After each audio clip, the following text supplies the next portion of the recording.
ചിറകിലേറി ഞാൻ ശ്യാമഗ്രാമഭൂവിതണയുന്നു.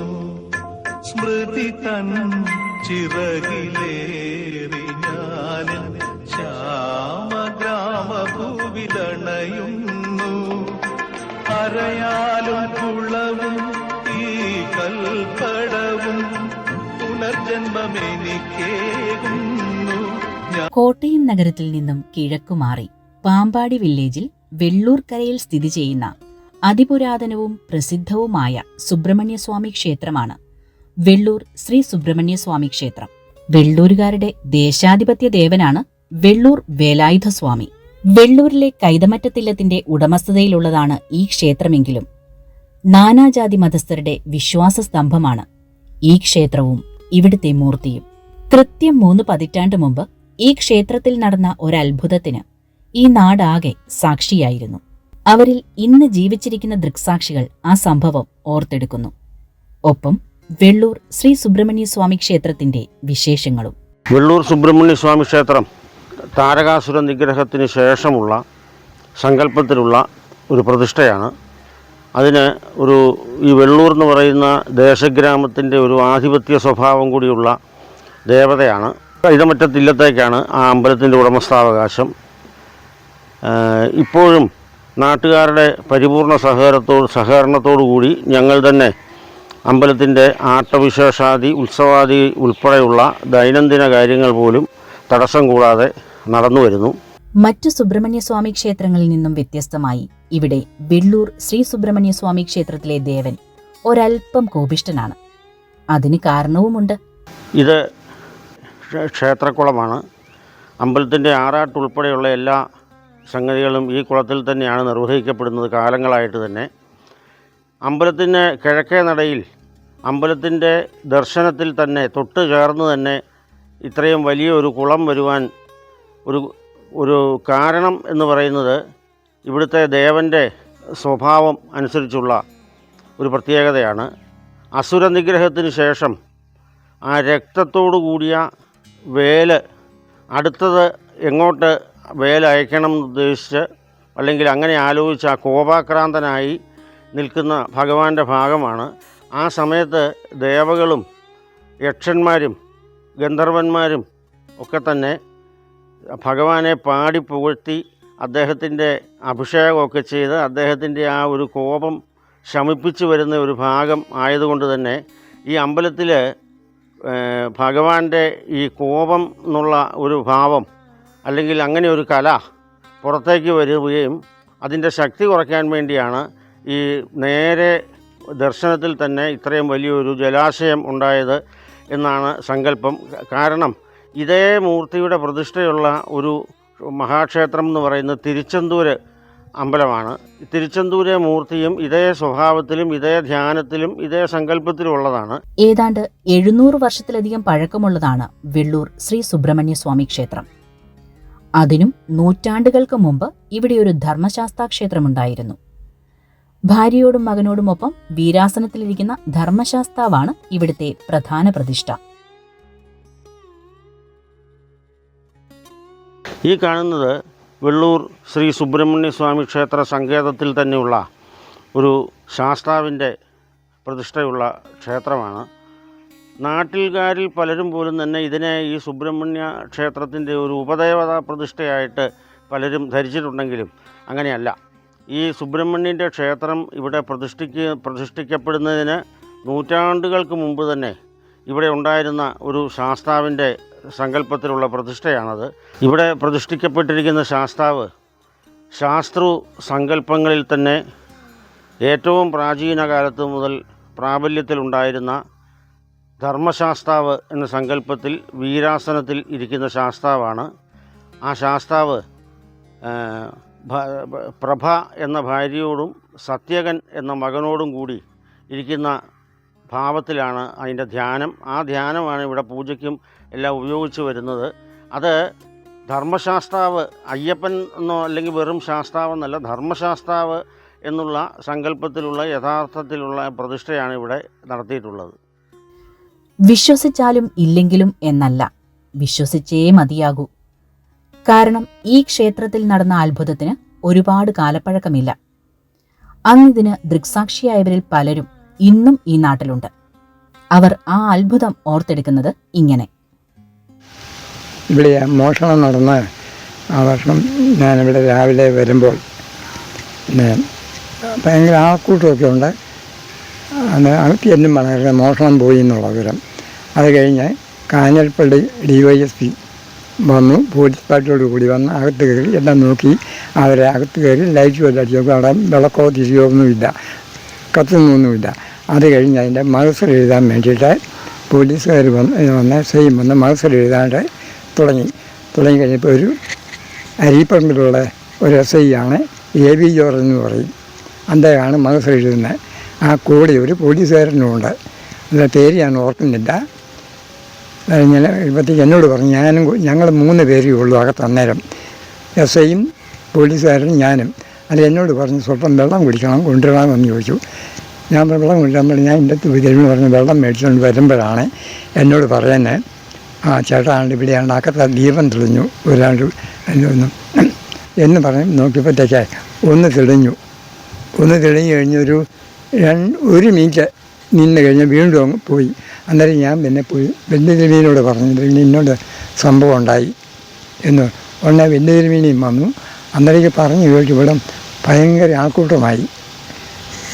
ആൾക്കാരെ നിയന്ത്രിക്കാൻ മേലാത്ത പോലെയുള്ള ആളായി. അന്നേരത്തേക്ക് ഈ മഹസർ എഴുതാൻ പറ്റിയില്ല. അന്നേരത്തേക്കാണ് DYSP വീണ്ടും വരുന്നത്. അന്നേരം അദ്ദേഹം ചോദിച്ചു എന്നെ മഹസർ. അന്നേരം ഇന്നോട് സംഭവം ഉണ്ടായിരുന്നു. അതൊക്കെ പിന്നെ തനിക്ക് തോന്നുന്നതാണ് അങ്ങനെയൊന്നും ഉണ്ടായിരുന്നെന്ന് പറഞ്ഞു. സാറേ ഉണ്ടായി എന്ന് പറഞ്ഞു. എന്നാൽ എനിക്കൊന്ന് കാണണമെന്ന് പറഞ്ഞു എന്ന് സാറ് പറഞ്ഞ ഉടനെ ഒരു 2-3 മിനിറ്റ് കഴിഞ്ഞപ്പോഴത്തേക്ക് വീണ്ടും ഇത് തെളിഞ്ഞു. അന്നേരം അദ്ദേഹം ആൾക്കാരോട് കയറിക്കൊള്ളാൻ പറയാൻ പറഞ്ഞു. അങ്ങനെ അങ്ങോട്ട് വന്നു. അതുപോലെ ഒരു ആൾക്കൂട്ടം ഇവിടെ ഉണ്ടായിട്ടില്ല. അത് കഴിഞ്ഞ് പോലീസുകാർ വന്നു. പോലീസുകാർ വന്ന് കയറി കഴിഞ്ഞപ്പോഴത്തേക്ക് അത് തീർന്നു. അത് കഴിഞ്ഞ് പിന്നെ ദിവസം പോലീസ് അന്വേഷണം പോലീസുകാരൊന്നും അവരെ വന്നിട്ടൊന്നും കണ്ടില്ല. അത് കഴിഞ്ഞ് പിറ്റേ ദിവസം അമ്പലത്തിൻ്റെ വടക്ക് പടിഞ്ഞാറ് വശത്ത് പാടത്തിൻ്റെ സൈഡിൽ ഈ പുല്ല് അതിന് അവിടെ സൈഡിൽ കൊണ്ട് വെച്ചു. അത് ഗോപാലകൃഷ്ണൻ പറഞ്ഞ ആളാണ് ആദ്യം കാണുന്നത്. അത് കഴിഞ്ഞ് പിന്നെ അതിവിടെ കൊണ്ടുവന്ന് കഴിഞ്ഞ് പിന്നെ അത് പോലീസ് പോയി കോടതിയിൽ കൊണ്ടുപോയി. അങ്ങനെ ആണ് അതിൻ്റെ സംഭവം. പിന്നെ ശീവലിംഗമാണ് കൊണ്ടുപോയത്. അത് ഇവർ ഈ പഞ്ചലോകമാണെന്ന് വിചാരിച്ച് കൊണ്ടുപോയിട്ട് ഇവർ കൊണ്ടുപോയി കോട്ടയത്തെ റോഡിൽ മറ്റാണ് റൂമെടുത്ത് താമസിച്ചത്.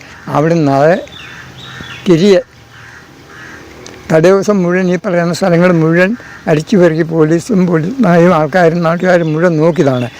അത് കഴിഞ്ഞ് പിറ്റേ ദിവസം ആണ് ഈ വിഗ്രഹം ഇരുന്ന് കിട്ടുന്നത്. ഈ ക്ഷേത്രത്തിനെ സംബന്ധിച്ച് വിശ്വാസികളായ ആൾക്കാർ ഇന്നും അത്ഭുതത്തോടെ നോക്കിക്കാണുന്ന പല സംഭവങ്ങളും ഈ ക്ഷേത്രത്തിനോടനുബന്ധിച്ച് ഉണ്ടായിട്ടുണ്ടെന്നുള്ളൊരു വസ്തുതയാണ്.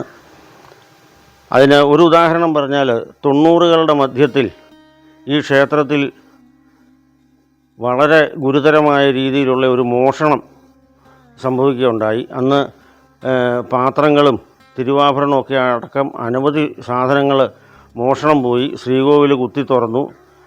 വിഗ്രഹത്തെ പൊതിഞ്ഞിരിക്കുന്ന ഗോളക ഇളക്കി. ഇങ്ങനെ പല അനിഷ്ടങ്ങളും ഉണ്ടായി. അന്ന് അത്ര വലിയ മോഷണമായിരുന്നു അന്ന് നടന്നത്. ഈ മോഷണ വിവരം രാവിലെ നട തുറക്കാൻ ചെന്നപ്പോഴാണ് അറിഞ്ഞത്. അതിനുശേഷം അനവധി ആൾക്കാരൊക്കെ വന്നെങ്കിലും ആരോടും അകത്ത് കയറരുതെന്ന് പോലീസിൽ അറിയിച്ചപ്പോഴേ അത് കാരണം ആരും അകത്ത് കയറിയില്ല. ആ സമയത്ത് പോലീസുകാരൊക്കെ വന്ന് അകത്ത് കയറി. ഞാനും അകത്ത് കയറി. അവിടെ ചെന്ന് അകത്ത് ശ്രീകോവിലത്ത് മേശാന്തി കയറി പോയിട്ടില്ലാത്തതുകൊണ്ട് ഒരു വിളക്ക് പോലും കത്തിച്ചിട്ടില്ല. രാവിലെ കൂരിരുട്ടായിരുന്നു. ഞങ്ങൾ അതിനകത്ത് നോക്കിയത് തന്നെ ടോർച്ചും ഒക്കെ അടിച്ച് പുറത്ത് നിന്നാണ് നോക്കിയത്. എന്നാൽ ഏകദേശം ഒരു 9:30-10 മണി സമയത്തോടു കൂടി ആ ഒരു അകാരണമായിട്ട് ആ തൂക്കുവിളക്കിൽ ഒരു വിളക്ക് കത്താൻ തുടങ്ങി. അത് ആൾക്കാരുടെ ശ്രദ്ധയിൽപ്പെട്ടു. അത് കത്തുന്നൊന്നുമല്ല, അത് കത്തി ഒരു 2 സെക്കൻഡ് കത്തി നിൽക്കും. മേളിലേക്ക് ഇങ്ങനെ പൊങ്ങി വരും. അത് അതേപടി കെട്ടുപോവുകയും ചെയ്യും. പിന്നെ നമ്മളിങ്ങനെ നോക്കി നിന്ന് കഴിഞ്ഞാൽ ഒരു 3-4 മിനിറ്റ് കഴിഞ്ഞാൽ വീണ്ടും ഇതുപോലെ തന്നെ ആ തിരി സ്വയം കത്തി ഇങ്ങനെ കയറി വരും. അങ്ങനെ ഇതിങ്ങനെ നിരന്തരമായിട്ട് ആവർത്തിച്ചുകൊണ്ടിരുന്നു ഈ സംഭവം. അപ്പോൾ ഇത് എല്ലാവരും അത്ഭുതമാണ്. ഇത് കാണാൻ അടുത്ത സ്ഥലങ്ങളിൽ നിന്ന് വരെ 10,000-കണക്കിന് ആൾക്കാരിങ്ങനെ വന്നുകൊണ്ടിരുന്നു. അപ്പോൾ അന്ന് പാമ്പാടിയിൽ സർക്കിൾ ഇൻസ്പെക്ടറായിട്ടുണ്ടായിരുന്ന ഒരു ഡൊമിനിക്കായിരുന്നു ചാവറ.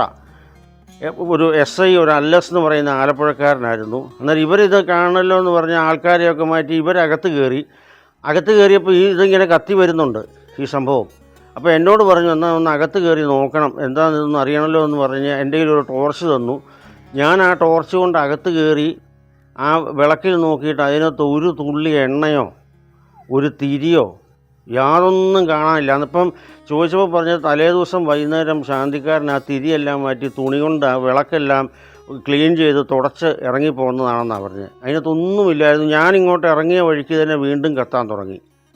ഇങ്ങനെ ഒരു അത്ഭുതം വരികയും അത് അന്നത്തെ മനോരമ, മാതൃഭൂമി തുടങ്ങിയ പത്രങ്ങളിൽ അതൊരു ഒരു പ്രധാന വാർത്തയായിട്ട് വരികയും ചെയ്തു. അതിനെ പറ്റി അന്വേഷിച്ചെന്ന അനവധി ആൾക്കാർ ഇവിടെ വരികയൊക്കെ ചെയ്തു. അതിനെപ്പറ്റി പോലീസുകാർ പോലും വളരെ അത്ഭുതത്തോടെ നോക്കിക്കണ്ട ഒരു സംഭവമായിരുന്നു. ഇങ്ങനെ പല അത്ഭുതങ്ങളും നടക്കുന്നുണ്ട്. ഈ വിളക്ക് ഇങ്ങനെ കത്തുകയും കിടുകയും ചെയ്യുന്നത് എല്ലാവരും അറിയുക, എല്ലാവരും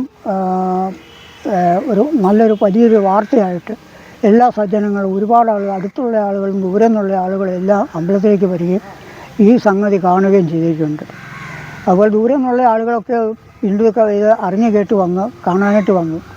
അന്നത്തേനൊക്കെ ഈ വിളക്ക് അങ്ങനെ കത്തൽ നിന്നെങ്കിലും ഒരുപാട് ആളുകൾ ഇത് സന്ദർശിക്കുകയും ഇവിടെ വരികയും പത്രക്കാർ വരികയും പത്രത്തിൽ വരികയും പത്രം ഇത് വാർത്തയായിട്ട് വരികയും ഒക്കെ ചെയ്തിട്ടുള്ളതാണ്. വിഗ്രഹം കണ്ടെടുത്തത് ഞാൻ പുല്ല് പറിക്കാനോട്ടൊക്കെ വരികയൊക്കെ ചെയ്യുന്നുണ്ട്.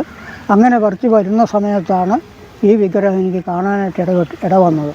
ഞാനത് കണ്ട ഉടനെ ഞാനത് വാര്യത്തെ കുട്ടൻചേട്ടനോട് ചെന്ന് പറയുകയും അവിടുന്ന് അദ്ദേഹത്തിൻ്റെ നിർദ്ദേശാനുസരിച്ച് തിരുമേനിയോട് ചെന്ന് പറയുകയും ചെയ്തിട്ടുണ്ട്. വെള്ളൂർ സുബ്രഹ്മണ്യ സ്വാമി ക്ഷേത്രത്തിൻ്റെ അടുത്താണ് എൻ്റെ വീട്. കഷ്ടിച്ച് 1/2 കിലോമീറ്റർ ദൂരമേ ഉള്ളൂ. മിക്കവാറും അമ്പലത്തിൽ പോയി ക്ഷേത്ര ദർശനം നടത്താറുണ്ട്. വളരെ കാലങ്ങൾ മുമ്പ്, ഏതാണ്ട് എനിക്ക് തോന്നുന്ന ഒരു 10-25 വർഷം എങ്കിലുമായി കാണും, ഈ ക്ഷേത്രത്തിലൊരു മോഷണം നടന്നു. ക്ഷേത്രത്തിനുള്ളിലുണ്ടായിരുന്ന സാളഗ്രാമം മോഷ്ടിച്ചു. അതാണ് നഷ്ടപ്പെട്ടത്. മറ്റ് സാധനങ്ങളോട് നഷ്ടപ്പെട്ടിട്ടുണ്ടെന്നാണ് അറിവ്. ഈ മോഷണം നടന്നതിൻ്റെ പിറ്റേ ദിവസം രാവിലെ ഈ ശ്രീകോവിലിൽ തിരുമേനി കയറിയില്ല, അമ്പലത്തിൽ വിളക്കും കത്തിച്ചിട്ടില്ല. പക്ഷേ അമ്പലത്തിലെ ദീപം തെളിഞ്ഞ് കാണുന്നു. ഇവിടെ എൻ്റെ അടുത്തുള്ള ഒരാൾ എന്നോട് പറഞ്ഞു. അപ്പം അത് വെച്ച് ഈ സ്ഥലവാസികളെല്ലാം കൂടെ അങ്ങോട്ട് പ്രവഹിച്ച് അമ്പലത്തിലോട്ട് പ്രവാഹമായിരുന്നു. അവിടെ ചെന്ന് എൻ്റെ തൊട്ടടുത്ത് താമസിക്കുന്ന അജി എന്ന് പറയുന്ന ആൾ എന്നോട് പറഞ്ഞിട്ടുള്ള വിവരമാണ് ഞാൻ അറിയുന്നത്. ഇവരകത്തോട്ട് ചെന്ന് നോക്കിയപ്പോൾ ആ ശ്രീകോവിലിനകത്ത് ദീപം തെളിഞ്ഞിപ്പുണ്ട്. അന്ന് ഉണ്ടായിരുന്ന SI അകത്ത് കയറി ഇത് ശ്രീകോവിലിനകത്ത് കയറി അദ്ദേഹം പരിശോധിച്ച് കഴിയുമ്പോൾ തിരിയാണ് തെളിഞ്ഞ് നിൽക്കുന്നത്. അദ്ദേഹത്തിന് ഇത് വലിയ അതിശയായി. അദ്ദേഹം ഉടനെ സാഷ്ടാംഗം ശ്രീകോവിലിൻ്റെ മുമ്പിൽ സാഷ്ടാംഗം പ്രണമിച്ച് തൊഴുന്നു എന്നാണ് ഞാൻ അറിഞ്ഞത്. അദ്ദേഹം ഒരു ക്രിസ്തുമത വിശ്വാസിയാണ്, ചേർത്തല സ്വദേശിയാണ്. വെള്ളൂർ ശ്രീ സുബ്രഹ്മണ്യ സ്വാമി ക്ഷേത്രത്തിൽ 10-30 വർഷം മുമ്പ് ഒരു മോഷണമുണ്ടായി. ആ മോഷണമുണ്ടായ കാണാനായിട്ട് ആൾക്കാർ വരികയും പാമ്പാടി സ്റ്റേഷനിൽ അറിയിച്ചിട്ട് അവിടുന്ന് പോലീസുകാർ നോക്കുകയും ചെയ്തപ്പം ആ ASI ആയിട്ടുള്ള അദ്ദേഹം അകത്തൊരു ദീപം കത്തുന്നത് കണ്ടപ്പം ചാന്തിക്കാരനോട് ചോദിച്ചു, അകത്ത് കയറിയോ, വിളക്കൊളുത്തോ ഒക്കെ ചെയ്തോ? ഒന്നും കയറിയിട്ടില്ല ഞങ്ങൾ. എന്നാൽ ഞാനൊന്ന് കയറി നോക്കാം എന്നും പറഞ്ഞ് അദ്ദേഹം അകത്ത് കയറി നോക്കിയപ്പോൾ ഒരു വിളക്കുണ്ട്. ആ വിളക്കിൻ്റെ അകത്ത് എണ്ണയില്ല, തിരിയില്ല. അത് കത്തി നിൽക്കുന്നതായിട്ട് കണ്ടു. അദ്ദേഹത്തിനും ജനങ്ങൾക്കൊക്കെ അതിശയമായി അത് കേട്ടപ്പം. ആ അതിശയം എന്ന് പറയുന്നത് വേറൊന്നുമല്ല എന്നാണ് ഞങ്ങളുടെയൊക്കെ വിശ്വാസം. ദേവൻ കവൻ തൊഴുകയൊക്കെ ചെയ്തിട്ടും അവിടുന്ന് വിളക്കാരൊക്കെ മാറിയിരിക്കില്ല, ക്ഷേത്രത്തിൽ അകത്തുനിന്ന് ഇറങ്ങിപ്പോയിട്ടില്ല എന്നാണ് വിശ്വസിക്കുന്നത്. ഈ ദൈവക്കാഴ്ച എന്ന് പറയുന്നത് ആരും വിശ്വസിക്കുകയില്ല കേട്ടാൽ. എന്നാലും അവിടെ ഉണ്ടായ സംഭവമാണ്. ആ സംഭവമാണ് ജനങ്ങൾ മുഴുവൻ അതിശയത്തോടുകൂടി കാണുകയും പറഞ്ഞുകൊണ്ട് പോവുകയൊക്കെ ചെയ്തു. പിറ്റേ ദിവസം രാവിലെ പേപ്പറിൽ ഈ വാർത്ത വരുന്ന മാതൃഭൂമി, മനോരമ പേപ്പറിലൊക്കെ ഇതിൻ്റെ ന്യൂസ് വന്നിരുന്നു. ആ ന്യൂസ് എന്ന് പറയുന്നത് കേട്ട് കഴിഞ്ഞപ്പം ദൂരദേശത്ത് വരെ ആൾക്കാർ ഇവിടെ വന്ന് ഇതേപ്പറ്റി അന്വേഷിക്കുകയൊക്കെ ചെയ്തു. ഭയങ്കര ആവശ്യത്തോടു കൂടി അവരോരോരുത്തരും ഇവിടുന്ന് പിരിഞ്ഞു പോയത്. ഞാനും എൻ്റെ ഭാര്യയും അകത്ത് കയറി ഇത് കണ്ട് ഞങ്ങളും തൊഴുക നമസ്കരിക്കുകയൊക്കെ ചെയ്തു.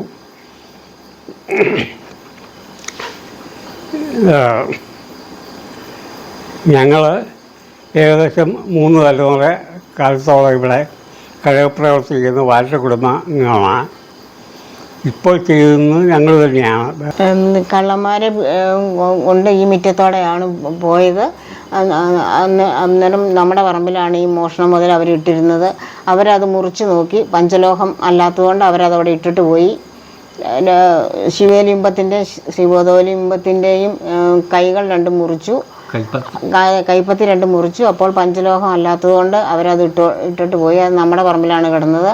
അവിടെ പുല്ല് മുറിക്കാൻ വന്ന ഒരു ഗോപാലകൃഷ്ണൻ ചേട്ടനാണ് അത് കണ്ടത്. അദ്ദേഹം ഇവിടെ വന്ന് പറഞ്ഞു. അതിനുശേഷം അത് ഇല്ലത്ത് അറിയിക്കാൻ പറഞ്ഞു. ഞങ്ങൾ ഇല്ലത്ത് പോയി അറിയിച്ചു.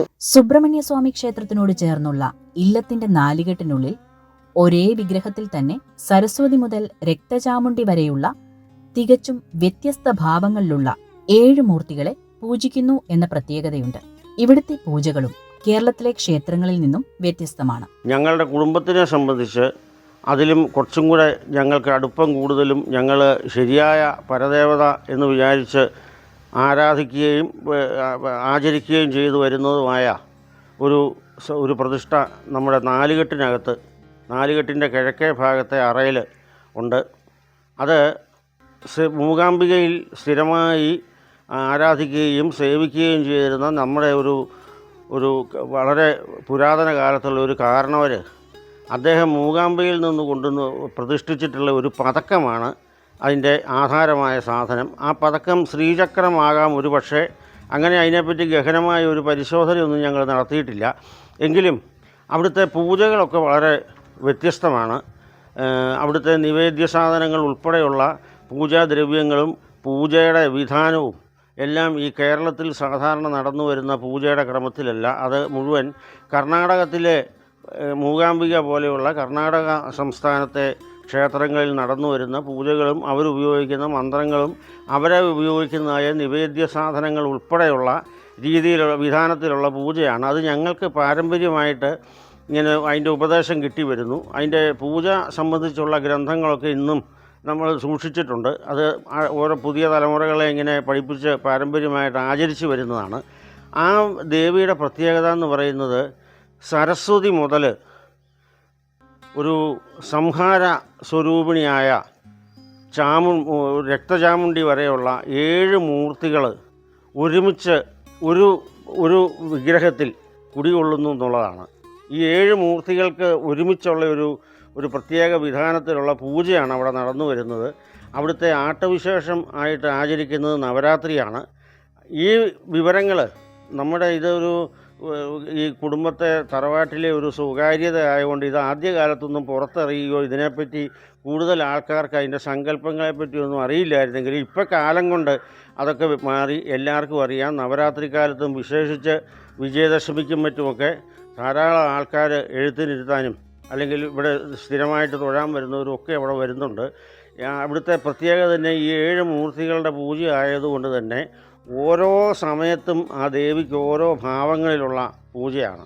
ഈ ക്ഷേത്രത്തിൽ ഏറ്റവും പ്രചാരമുള്ള വഴിപാടാണ് ചൊവ്വാഴ്ചകളിൽ നടക്കുന്ന ഒറ്റനാരങ്ങ സമർപ്പണം. ഈ വഴിപാട് ചെയ്യുന്നതിനായി സമീപ ജില്ലകളിൽ നിന്ന് വരെ ധാരാളം ഭക്തജനങ്ങൾ ചൊവ്വാഴ്ചകളിൽ ഈ ക്ഷേത്രത്തിലേക്ക് എത്തിച്ചേരുന്നു. പിന്നെ ഇവിടുത്തെ ഇപ്പോൾ ഒരു പ്രധാന വഴിപാടായിട്ട് നടക്കുന്ന ചൊവ്വാഴ്ച ദിവസം ഒറ്റനാരങ്ങ സമർപ്പണം എന്ന് പറയുന്ന അതിനൊരു പ്രത്യേക ഒരു രീതിയുണ്ട് അത് ചെയ്യുന്നതിന്. അത് ചെയ്ത് അനവധി ആൾക്കാരുടെ കാര്യങ്ങൾ അസാധ്യമായിട്ട് കിടന്നിരുന്ന കാര്യങ്ങൾ പലതും സാധിക്കുകയും ഇന്നും ആൾക്കാർ കൂടുതൽ ദർശനത്തിനും വഴിപാടുകൾ നടത്തുന്നതിനുമൊക്കെ ആയിട്ട് ഇവിടെ വന്നുകൊണ്ടിരിക്കുന്നു. വെള്ളൂർ വേലായുധസ്വാമി എന്ന ദേശാധിപന്റെ സംരക്ഷണ വലയത്തിലാണ് വെള്ളൂർ എന്ന വലിയ ദേശവും ഈ നാട്ടുകാരും. അവരുടെ ആശ്രയവും അഭയവുമായി വെള്ളൂർ വേലായുധസ്വാമി എന്നുമുണ്ടാകും എന്നത് തന്നെയാണ് ഈ നാട്ടുകാരുടെ ധൈര്യവും ആത്മവിശ്വാസവും.